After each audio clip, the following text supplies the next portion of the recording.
We're here today with Dr. Brad Bones to discuss his new book, A New Perspective on Sexual Orientation, Theory Meets Reality. There have been many theories on sexual orientation. How does this one differ? You're right that there's been numerous theories on sexual orientation of all types. Certainly neuroscience, evolutionary, psychosocial.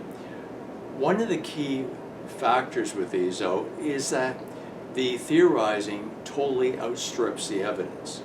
There's not a lot of solid evidence for these theories. And one of the problems is that the theory is established without an understanding of what the theory must actually account for. With this book, what I've done in this theory is establish 12 rigorous criteria for any theory of sexual orientation, and then the theory basically matches a criteria and also the evidence.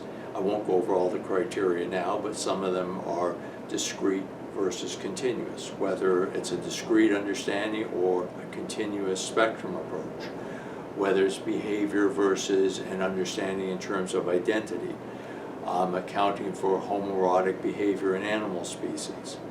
That's very, very important because it is present in many animal species.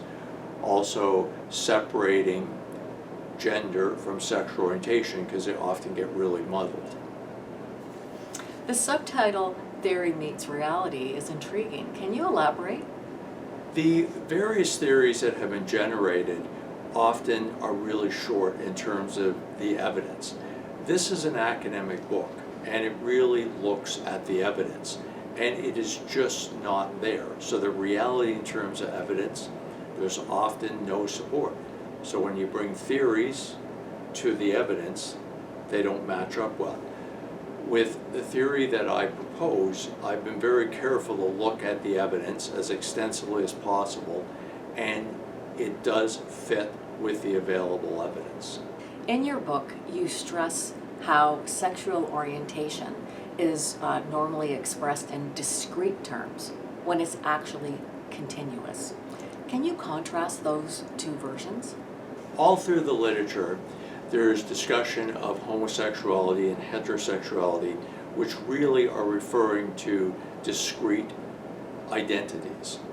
You're either homosexual or you're heterosexual. In reality, or in nature, there's always continuums. Things occur on a spectrum. And in terms of sexual orientation, there's homoerotic and heteroerotic dimensions from low to high on it. And we have both of these dimensions based on templates in animals. And so the best way to understand sexual orientation is in terms of these two dimensions. And it really does work for all of the supposed categories of sexual orientation, because, for example, homosexuals would have higher homoerotic than heteroerotic. Heterosexuals higher heteroerotic than homoerotic. Bisexuals approximately equivalent levels of both that can vary. And asexuals very low levels of both. How extensive is homoerotic behavior in animal species, and why is that? I really believe that it's important to ground theory in evolutionary reality. If it doesn't fit with what's occurring in evolution, it's probably not that strong. And in this scenario, when I talk about homoerotic and heteroerotic behavioral templates, they have to be present in animal species in a wide variety to have real validity. The heteroerotic is pretty much self-evident because most species have to reproduce with sexual contact. The homoerotic, though, is not so straightforward. And if it wasn't present in hardly any animal species, the theory would be weaker. However, it's present in species ranging from insects to primates. It covers the gamut in terms of cognitive abilities and sophistication.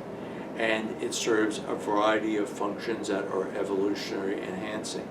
So that really establishes that there is a homoerotic behavioral template in many animal species, and the probability that exists in other species, including primates, and just doesn't in people is essentially nil.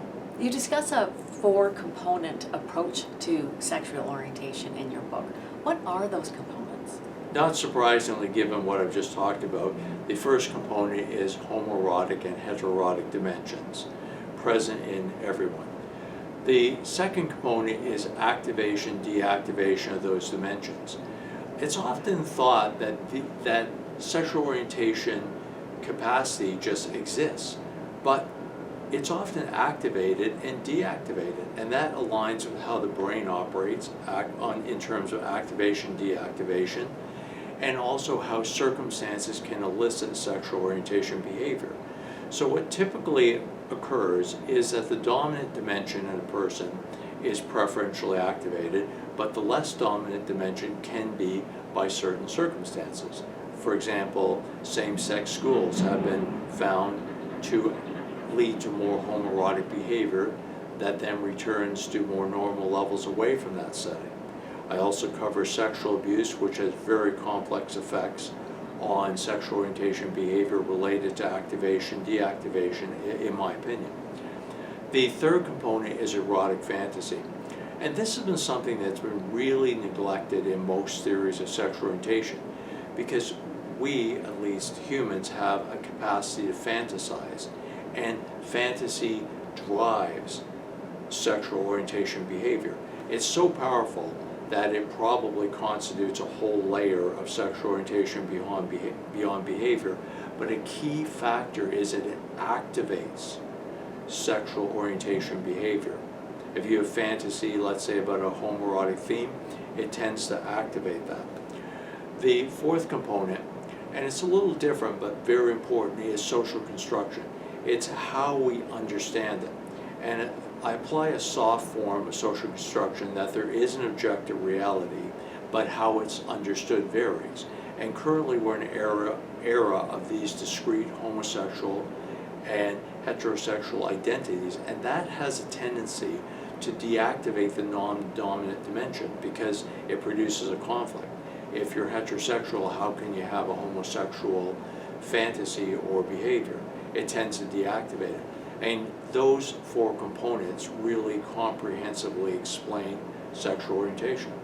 Do you see the understanding of sexual orientation changing because of this new book? Well, that's always a hope in doing a work like this and putting in all this effort, that it will make a change in how things are understood. The nature of people, though, is that things don't change quickly. It takes a lot. I mean, the understanding of sexual orientation in Greek times and a carryover to Roman was largely based upon active versus passive role, for example. And that took a long, long time to change. So, Dr. Bowens, why should people buy your new book, A New Perspective on Sexual Orientation, Theory Meets Reality? To gain a new perspective, as the title shows, and also see how theory needs a match with the reality. Unfortunately, with sexual orientation, in an academic sense, people are often siloed in very discrete areas. Not surprising considering our preference for discrete entities. And often there's no consideration or very little of the broader picture. And to understand it, there's got to be a lot of factors brought to bear on the topic, which I cover in the book. So hopefully that will shed more light on it overall and lead to a change in perspective.